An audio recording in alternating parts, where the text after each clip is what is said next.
there's been the last two nights a lot of talk about programs all seemingly paid for by the same, quote, Wall Street and rich person dollar. Has the idea of any kind of fiscal management been completely tossed out the window in these debates?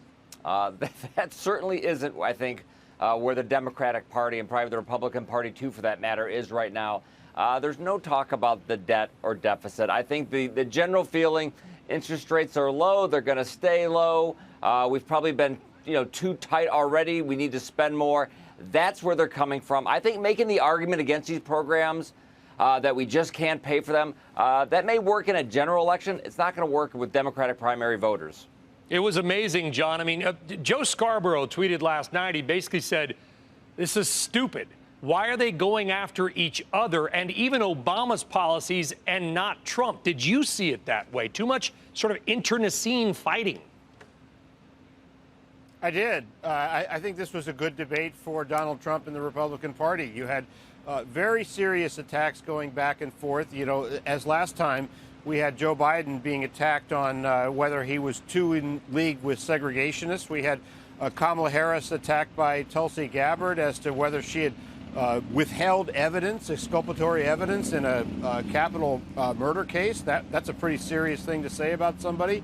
Biden going after Cory Booker's record on policing in the city of Newark. Jay Inslee going after Biden on whether his climate change plan would do any good. It seems early in the process, earlier than I remember in previous cycles, for Democrats to go full on after each other, or Republicans for that matter. Usually you have a gradual workup once the field narrows to the more negative exchanges back and forth. They're getting going pretty early with that. John, you remember when George Foreman made the comeback and everyone said, oh, he's too old and whatever, but yet he would take the punches and then he would come back and just level a haymaker and became world champion again. Do you feel like Biden is kind of like that, where he's taken everyone's going after him.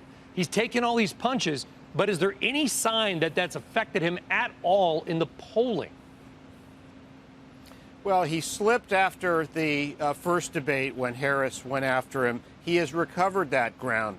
We've seen a remarkably stable race. In fact, from April to now, the same five people have held the same 80% of the Democratic vote.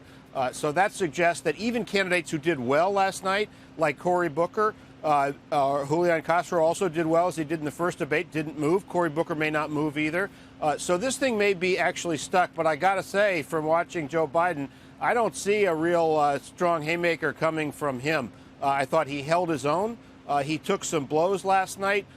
But he is not, at this point, a very strong debater, let's put it that way. Yeah, I mean, he has appeared a bit weak at times, maybe sort of reticent to come out with those strong comments in the soundbite that are going to be played over and over again.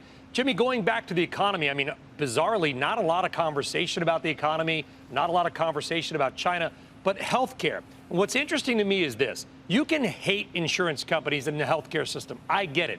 But there's millions of Americans who work in this. This is a multi-trillion-dollar economy. Many of those Americans work in offices in Wisconsin and Pennsylvania and Ohio. Look at where your billing goes. A lot of times it's those states. Are you surprised at the level of a tax on what is ostensibly the single largest American industry?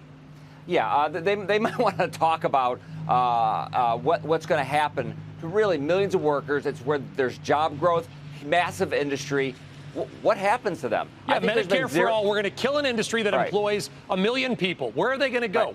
These are people in Wisconsin, in Kenosha and Wausau, and they're listening to this. They're going, am I going to be out of a job? So you have people who generally like their private health insurance. You have tons of people working for these companies. And it's really that exact observation. The exact observation you're making is why Republicans and Republican intellectuals have sort of given up on the idea of these massive overhauls of the healthcare system. They're just too disruptive, and they think it's bad politics. Yeah, and John, we saw Bullock do this, actually, I thought pretty well last night. Buttigieg has come out. Do you feel like that moderate voice, which is, hey, we don't need to tear it down, we need to tweak it, will that shine, or will the really strong, sort of aggressive, progressive policy ideas, are they going to be what wins the day? Well, you got to say, when you look at the shape of the race right now, that the moderate ideas are holding fairly strong in the sense that Joe Biden's leading the field by a significant margin. If he continues to lead the field, it will. He was defending preserving the industry, not wiping out the industry. So was Michael Bennet last night.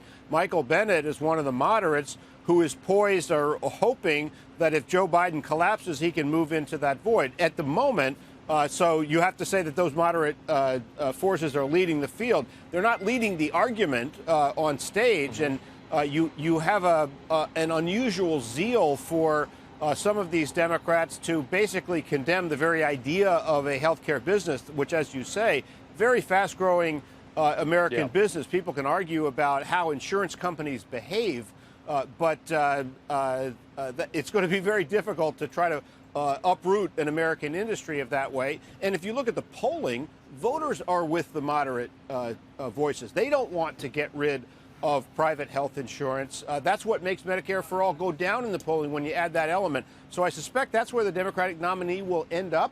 And Kamala Harris herself ended up with a private industry component of her plan. Michael Bennet went after her for that last night, though, said it wasn't enough.